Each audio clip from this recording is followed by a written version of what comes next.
Kita menuju informasi dari Aceh Jaya. Pemerintah setempat terus menggiatkan pelaksanaan vaksinasi COVID-19. Jumlah pasien COVID-19 terus menurun, bahkan dipastikan hampir 3 bulan tidak ada penambahan kasus, baik yang dirawat di rumah sakit daerah maupun di luar daerah. Pelaksanaan vaksinasi COVID-19 di Kabupaten Aceh Jaya terus dilakukan oleh berbagai pihak, baik yang dilakukan oleh petugas kesehatan maupun oleh berbagai pihak lainnya. Bahkan dengan meningkatnya pelaksanaan vaksinasi yang dilakukan selama ini, kasus COVID-19 yang dialami oleh warga di daerah itu belum ada penambahan sama sekali. Dan ini tidak terlepas dari kesadaran warga tentang pentingnya penerapan prokes setiap hari dan vaksinasi yang selama ini terus ditingkatkan.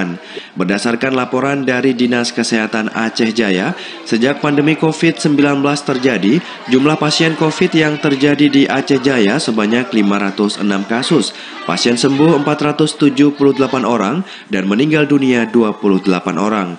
Cut Nazimah, Kasih Surveillance dan Imunisasi mengatakan, untuk saat ini pihaknya belum ada laporan adanya penambahan kasus baru di Aceh Jaya, baik yang dirawat di Rumah Sakit Teku Umar maupun di Rumah Sakit Rujukan. Hal ini sudah berlangsung sejak bulan Oktober 2020 yang lalu. Selama tahun baru ini jangan kita harapkan jangan ada kasus lagi, dan kita masih tetap prioritas ke pakai masker, cuci tangan, kemudian menjauhi kerumunan.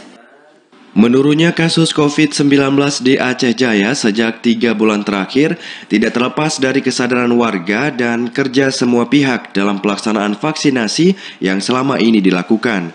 Dinas Kesehatan tetap mengimbau kepada masyarakat untuk tetap menerapkan protokol kesehatan secara ketat agar kasus COVID-19 tidak bertambah di Aceh Jaya. Dari Aceh Jaya, Musliadi, TVRI melaporkan.